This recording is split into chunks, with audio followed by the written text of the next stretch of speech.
लिख दियो।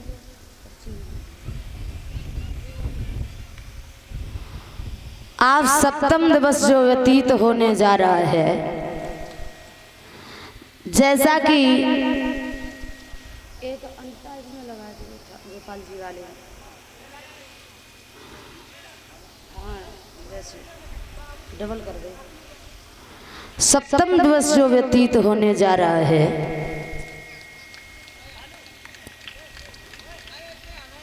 जो आज भगवान की बड़ी ही पवित्र समयी चर्चाओं को आप लोग श्रवण करते आ रहे हैं, और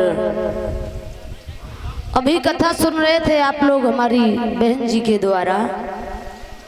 बड़ी ही सुंदर कथा का रसपान कर रहे थे। तो जैसा कि कथा प्रसंग जो चल रहा था आप लोगों के बीच में,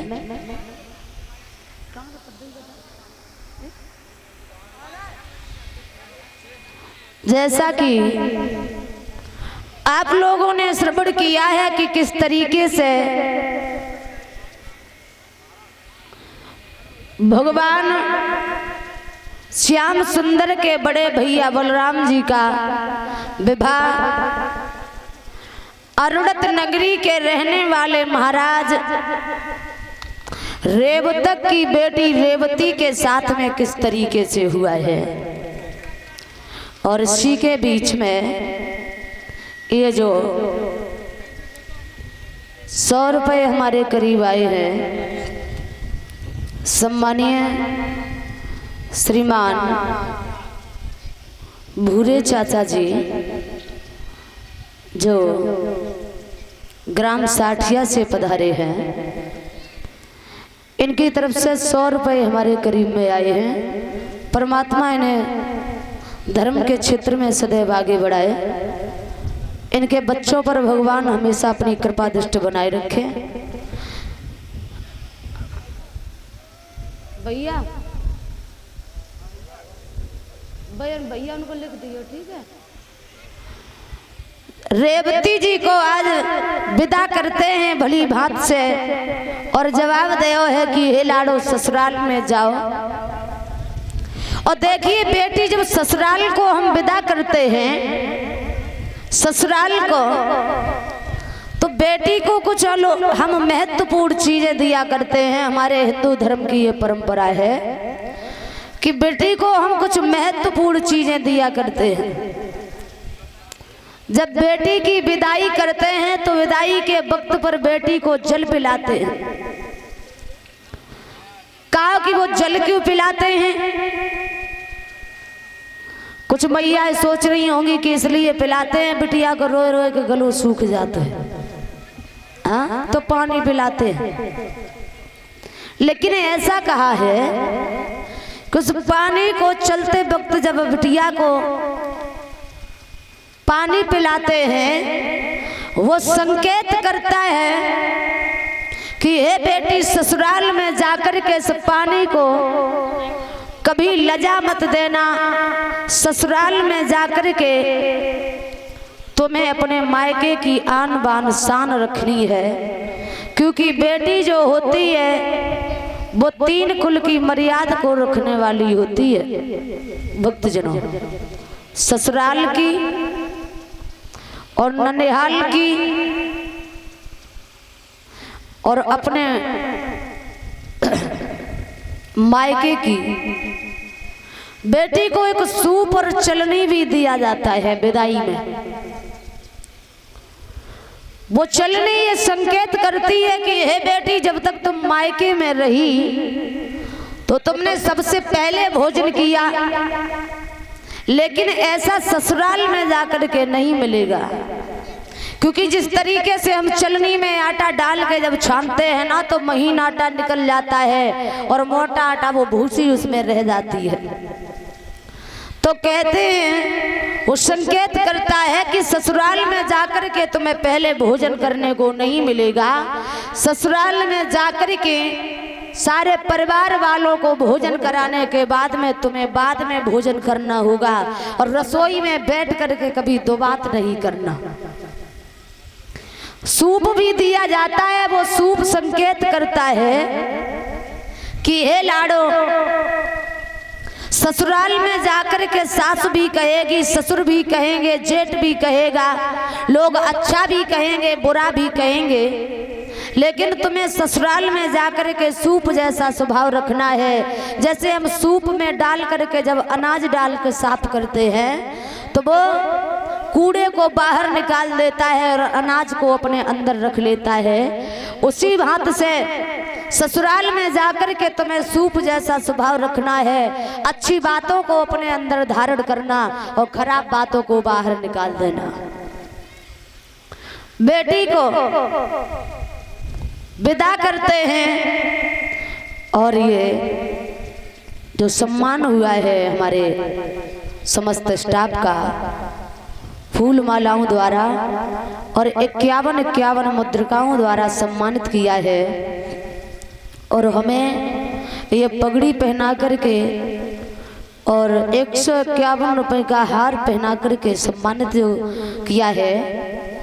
अंजू यादव दीदी जी जो हमारे छोटू भैया की दीदी जी हैं ग्राम भारोल से, इन्होंने ये पगड़ी और हार पहना करके हमें सम्मानित किया है। समस्त स्टाफ को फूल माला द्वारा और 51 मुद्रिकाओं द्वारा सम्मानित किया है। परमात्मा धर्म के क्षेत्र में सदैव आगे बढ़ाए, कन्हैया इनका सदा सुहाग अमर रखे, लंबी आयु भगवान प्रदान करे। बेटी को जब विदा किया है ना तो कहा है कि हे लाडो,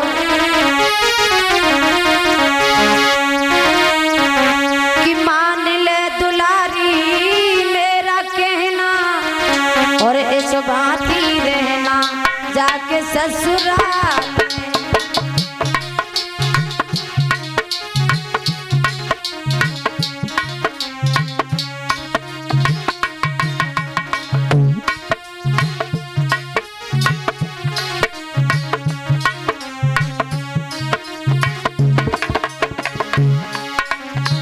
सब कुछ पड़ेगा बेटी सहना, इस भांति रहना जाके ससुराल में।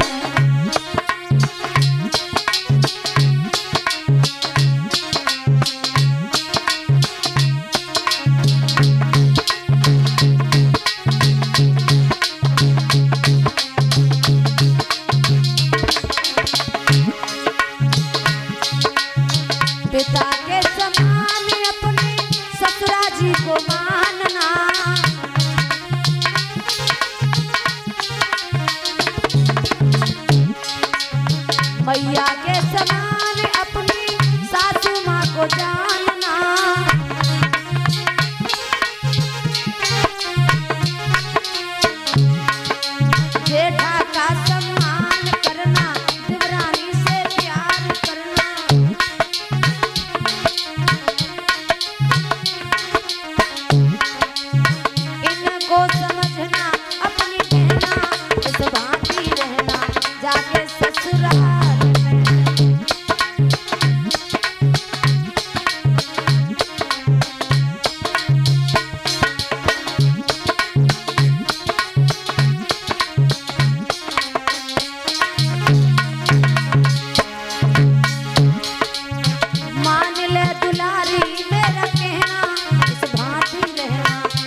विदा किया है बेटी को शिक्षा देते।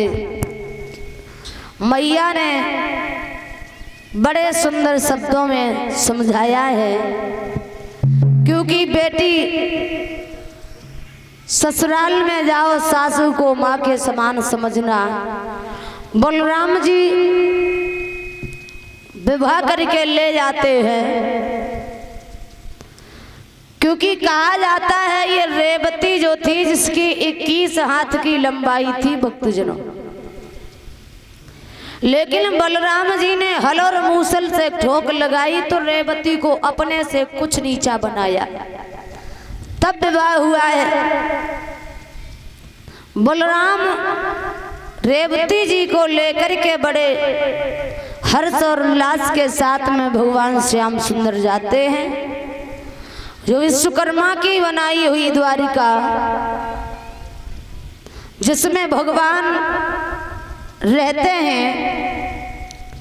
कन्हैया जी ने उद्धव का अभिमान भी दूर करवाया है, क्योंकि उद्धव को अपने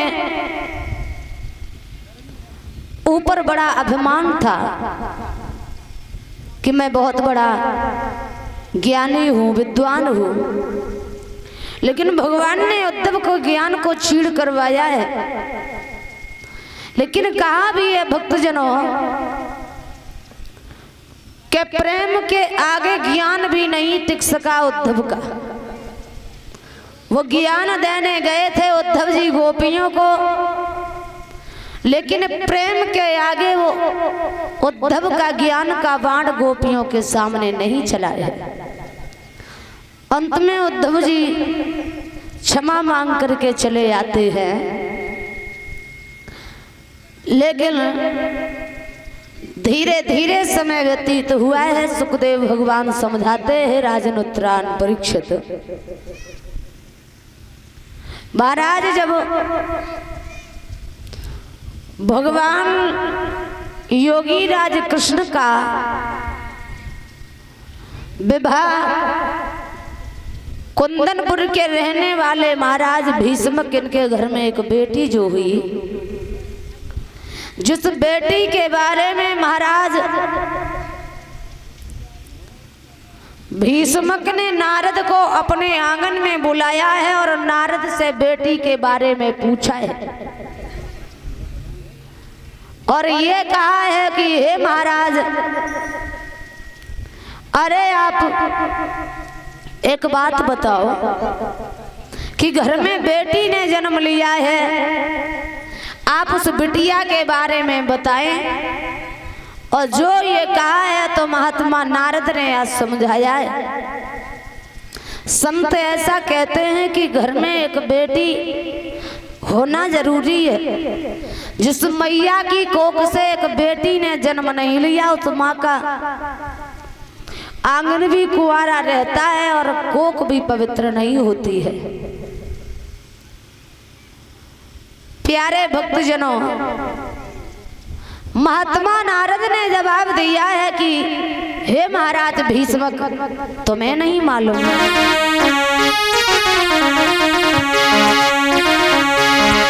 कि ये कन्या नहीं तेरी और ये जगत भवानी है।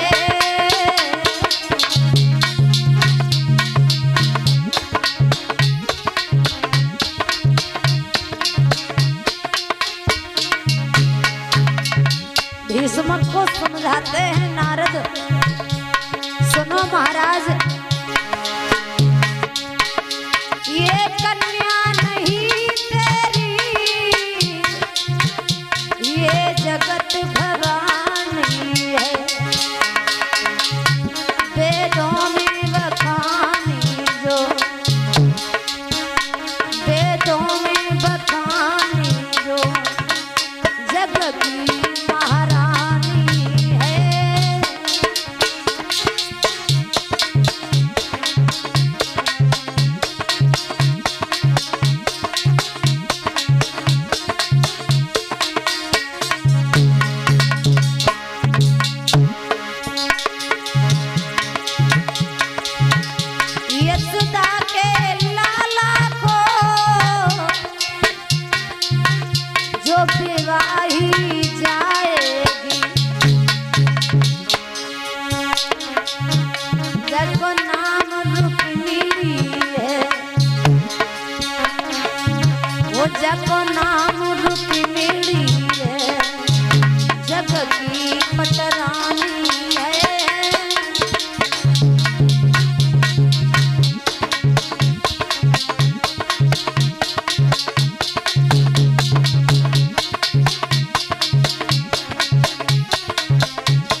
कहा है महाराज, अरे तुम्हारी बेटी का नाम है रुक्मिणी, लेकिन ये योगी राज कृष्ण को विवाही जाएगी।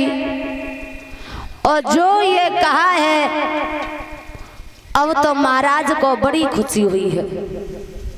इतने मगन हुए हैं महाराज भीष्मक कि मेरे घर में कन्हैया आएंगे तो मेरा आंगन पवित्र हो जाएगा।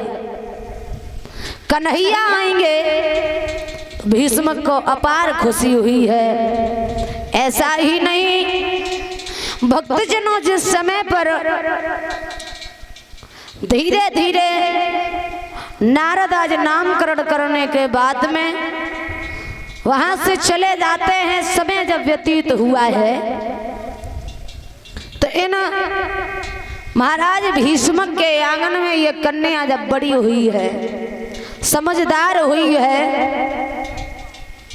एक दिन की बात है,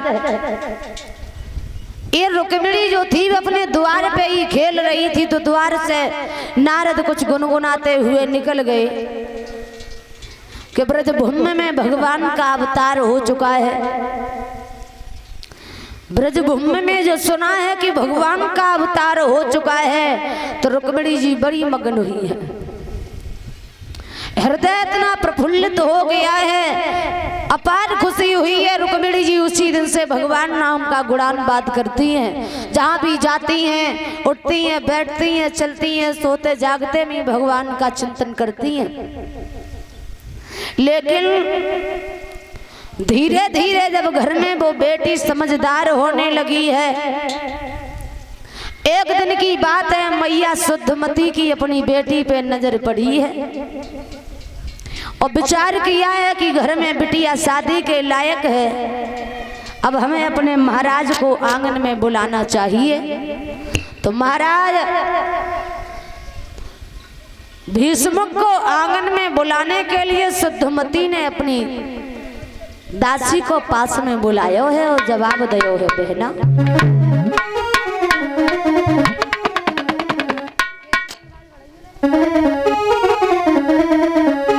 और जवाब दियो है।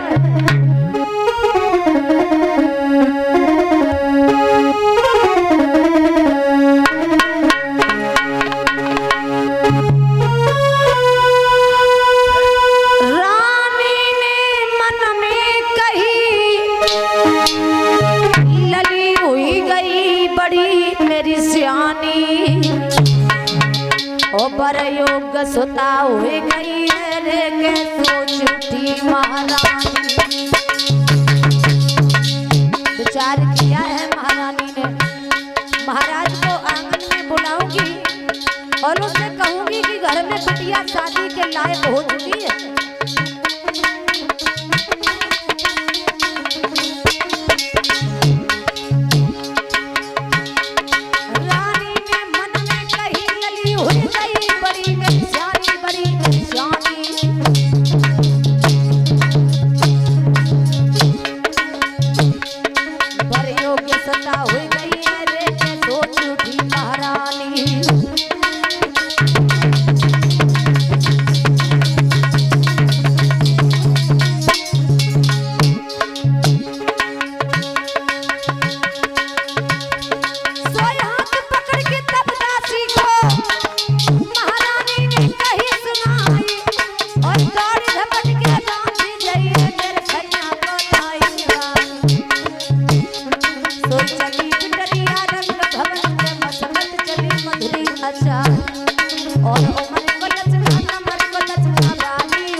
भवन में जाए आवत देखो इस कन्या को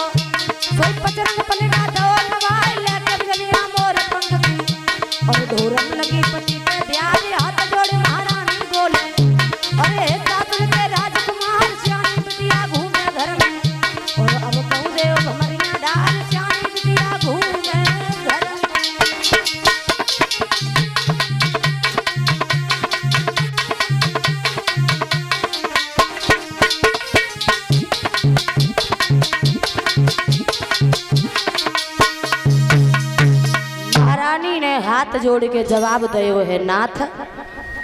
अरे घर में बिटिया शादी के लायक हो चुकी है और घर में जब बेटी शादी के योग्य हो जाए तो बिटिया के हाथ पीले कर देने चाहिए।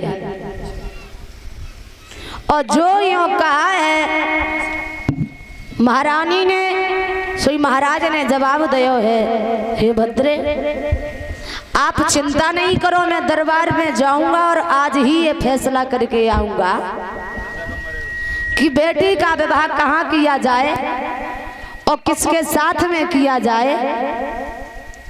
ये फैसला लेने को महाराज भीष्मक वहां से चले हैं और इन्होंने जाकर के अपनी सभा को संबोधित किया है। संबोधित किया है। प्यारे भक्तजनों, महाराज ने अपने मंत्री गणों से सवाल किया है।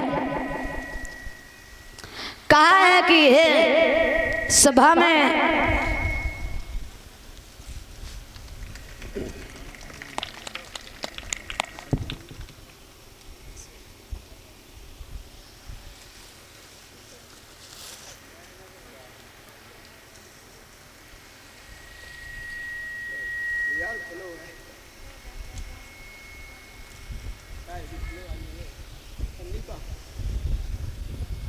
और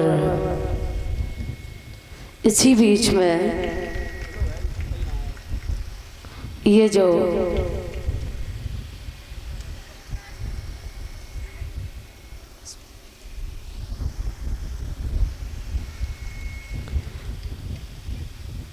पगड़ी पहना करके सम्मानित कर रहे हैं हमें और हमारी बहन अनीता को, साथ साथ समस्त स्टाफ को 20-20 मुद्रिकाओं द्वारा सम्मानित कर रहे हैं हमारे बड़े भ्राता जी श्रीमान विकास यादव भैया जी, जो इसी गांव नंगला निहाल के ही रहने वाले हैं।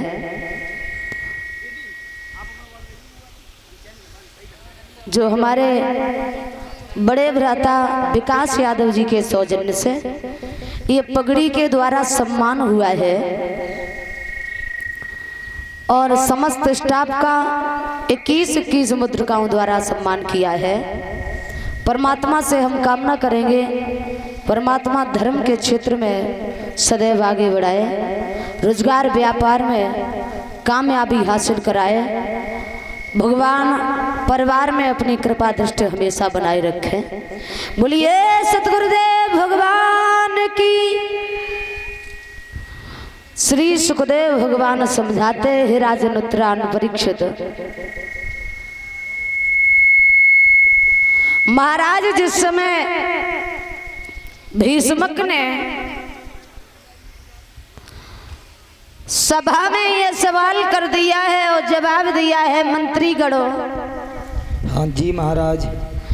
तुम्हें मालूम है कि आज दरबार का काम बंद रहेगा।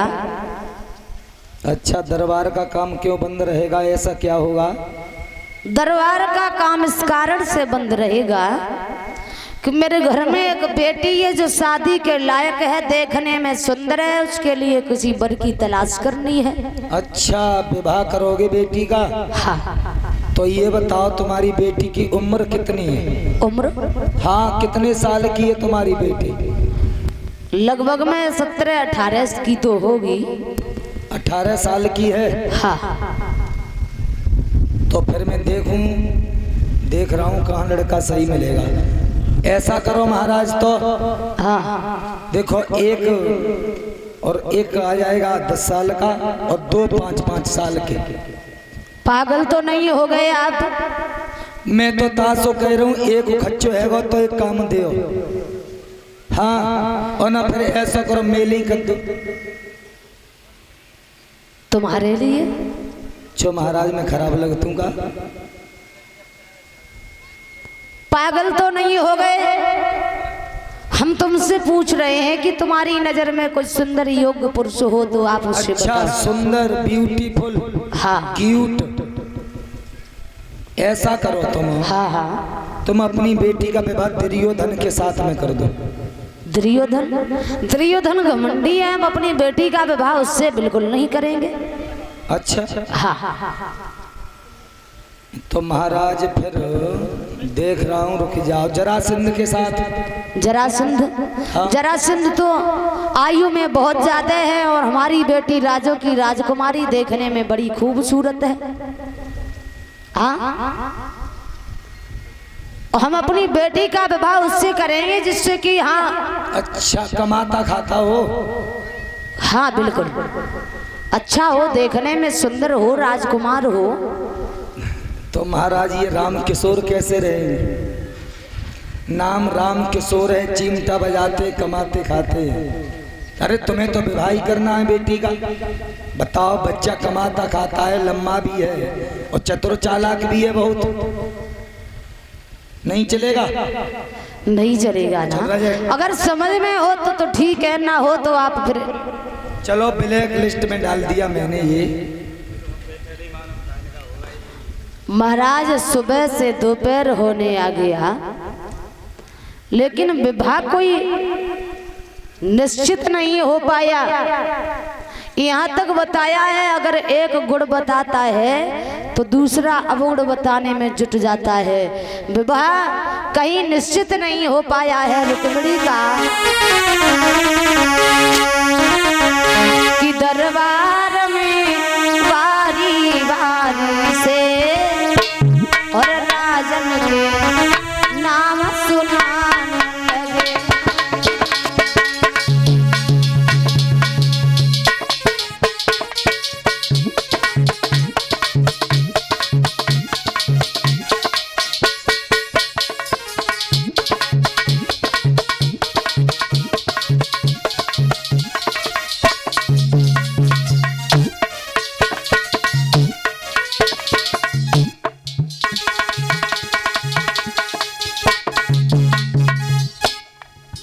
महाराज कोई जगह नहीं मिली।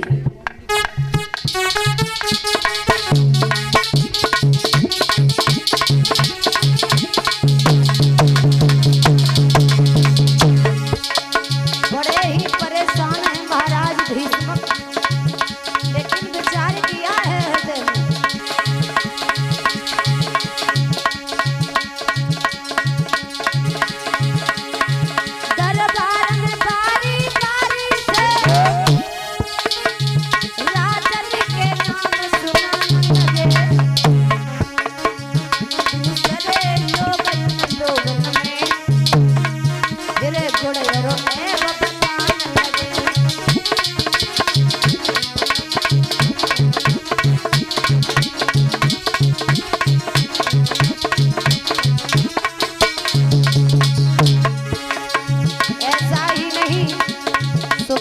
दोपहर हो गया, दोपहर से शाम होने आ गई, लेकिन ये फैसला नहीं हो पाया।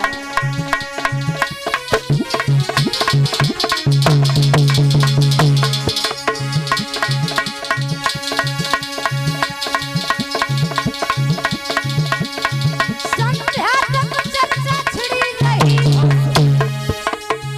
पर विवाह कहीं तय हुआ नहीं। चर्चा छिड़ी रही, पर योग पुरुष कोई मिला नहीं।